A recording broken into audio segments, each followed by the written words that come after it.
그리스도의 풍성하신 은혜와 사랑이 늘 함께 하시길 바랍니다. 오늘 이 아침에는 잠언 제23장 17절로 35절까지의 말씀, 생명의 삶 큐티 12월 12일자 말씀입니다. 17절 이하의 말씀 봅니다. 네 마음으로 죄인의 형통을 부러워하지 말고 항상 여호와를 경외하라. 정령이 내 장래가 있겠고 내 소망이 끊어지지 아니하리라. 내 아들아 너는 듣고 지혜를 얻어 내 마음을 바른 길로 인도할지니라. 19절 말씀에 보면은 마음을 바른 길로 인도하라고 합니다. 그러면서 17절에 주신 말씀 중에 한 가지를 살펴보면 죄인의 형통을 부러워하지 말고 항상 여호와를 경외하라 그랬습니다. 죄인이 형통하다는 거, 우리가 죄짐은 벌 받아야 되고 착한 사람은 상 받아야 되는데 죄인이 형통하다고 하는 이 모순적인 상황 때문에 이해가 안 돼서 괴로워하는 것이죠. 그런 중에 우리 자신으로 더 회개하면은 사람의 마음속에는 시기 질투라는 것이 있습니다. 부러워하는 것. 특별히 뭐냐 하면 죄인이 잘 된다 그러면은 우리가 모순에 멈춰야 되는데 이 모순에 멈추지 않고 그런 죄인들의 형통이 부러워요. 그것은 잘못된 것이죠. 바른 길이 아니죠.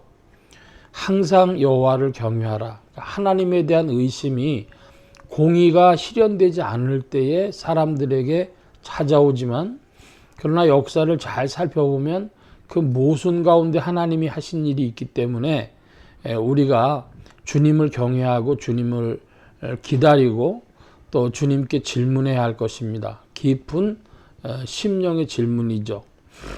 그리스도 예수가 우리에게 주시는 은혜 중에 한 가지가 그리스도께서 행하셨던 일, 그 존재 자체인데 죄 없으신 분이 억울하게 돌아가셨다는 거. 그것만 보고도 사실은 위로가 좀 되는 이들이 있을 수 있죠. 예수의 십자가 그 자체로도 위로될 부분이 있는 것입니다. 그 예수님의 그 공로가 우리에게 주어져서 우리의 죄가 속해지는 것 이전에 벌써 주님이 하신 그 행위 자체로, 행동 자체로도 위로받을 사람들도 있습니다. 일단 이 말씀 여기까지 봅니다. 20절입니다. 술을 즐겨하는 자와 고기를 탐하는 자들과도 더불어 사귀지 말라. 술 취하고 음식을 탐하는 자는 가난하여질 것이요 잠자기를 즐겨하는 자는 헤어진 옷을 입을 것임이니라. 먼저 20절에 보면 술을 즐겨하지 말라 그랬고 술 취하는 자는 가난하여진다 이런 말씀도 주셨습니다. 22절입니다. 너를 낳은 아비에게 청종하고 내 늙은 어미를 경히 여기지 말지니라. 진리를 사되 팔지는 말며 지혜와 훈계와 명철도 그리할지니라. 부모님께 순종하는 말씀을 아주 깊이 있게 전해주는데요. 늙은 어미를 경히 여기지 말라는 말씀 왜 주셨을까요? 엄마가 늙으면 자식들이 엄마는 그러지 않아도 편안하게 생각하고 만만하게 생각하는데 늙은 엄마니까 모든 거 다 그냥 자기가 얘기하는 대로 다 해준다고 이렇게 생각을 할 수 있죠. 그러니까 그런 늙은 엄마가 충고하면 그런 말 잘 안 듣습니다. 경히 여기지 말라 그랬고 24절입니다. 의인의 아비는 크게 즐거울 것이요 지혜로운 자식을 낳은 자는 그로 말미암아 즐거울 것이니라. 내 부모를 즐겁게 하며 너를 낳은 어미를 기쁘게 하라. 내 아들아 네 마음을 내게 주며 네 눈으로 내 길을 즐거워할지어다. 대저 음녀는 깊은 구덩이요 이방 여인은 좁은 함정이라. 참으로 그는 강도같이 매복하며 사람들 중에 사악한 자가 많아지게 하느니라. 28절까지 말씀을 읽었습니다. 한마디로 부모님께 순종하고 이성 조심하고 이런 말씀이죠. 29절입니다.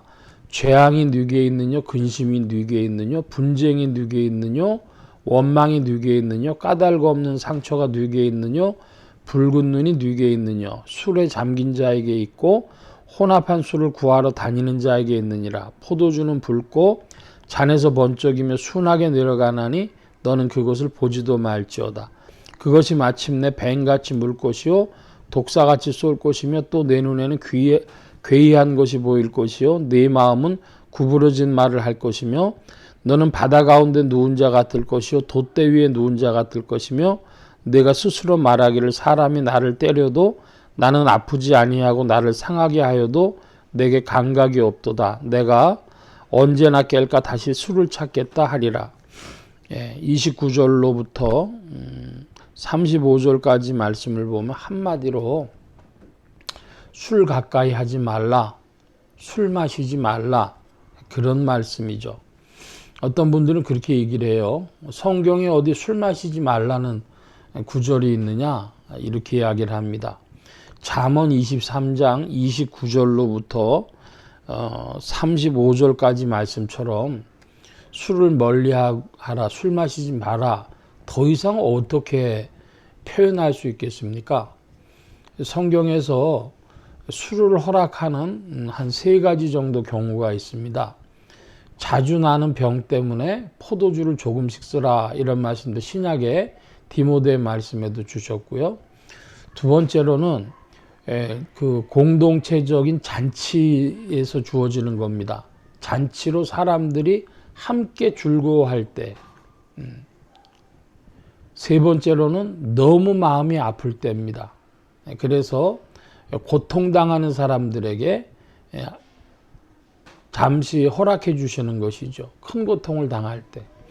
그런데 일상적인 삶을 영위하면서 술을 찾고 그 즐겨한다고 하는 것, 어떤 사람들은 건강상의 문제만 없으면 되는 것 아니냐, 이렇게 생각하는 이들도 있는데, 최근에 나오는 그 의학적인 보고서에 보면은 미국의 의사협회에서는요, 술 한 잔도 하지 말라고 하는 그런 것까지도 보고서가 나온 이야기를 들었습니다. 제가 유튜브를 통해 보다 보니까 그런 미국 의사협회에서 술을 한 잔도 하지 마라, 커피도 자제하고 뭐 그런 그 보고서가 올라왔다는 걸 본 적이 있습니다. 그러니까 술이라고 하는 것, 잠언 23장 기준으로는 술 가까이 하지 마라, 술 마시지 마라, 이것이 원칙이고요. 3가지의 예외 사항이 있는데 그 약용으로 혹은 잔치용으로, 그리고 3번째로는 슬픔 때문에, 이런 예외적인 상황에 외에 일상적으로 자기 어떤 취미 생활을 위해서나 이렇게 하는 것은 그리스도인에게는 불신앙에 가깝다, 멀리할 일이다, 이런 말씀 드립니다. 인생들이 죄인이기 때문에 그 맞는 길을 제시한다고 꼭 다 하겠습니까? 그러나 어느 것이 방향이고, 그리고 어떻게 해야 되고, 100%가 아닐지라도 어떻게 힘을 써야 하는지는 알아야 될 텐데, 한마디로 말해서 한국교회는 그리스도인들 술 안 마신다, 이렇게 알려졌는데요. 그것이 성경적입니다. 뭐 서양 사람들 포도주 마신다고 하는데, 서양에서도 유럽이나 미국에서도 신앙심 깊은 이들은 포도주 멀리합니다. 제가 없는 소리 하는 것 아닙니다. 여러분도 잘 정보를 한번 수집해 보시기 바랍니다. 서양의 그리스도인들은 어떻게 하나? 한마디로 술은 신앙에서 멀리할 것이다, 여러분 기억하시기를 바랍니다. 오늘 말씀 여기까지 봅니다.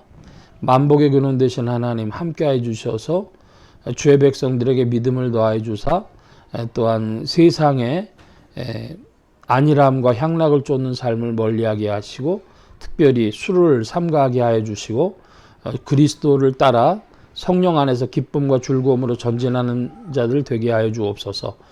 주의 도우심으로 이끌어 주사 복음 가운데 전진케 하신 구하며 감사하며 의지하올 때에 예수 그리스도의 이름으로 기도하옵나이다. 아멘.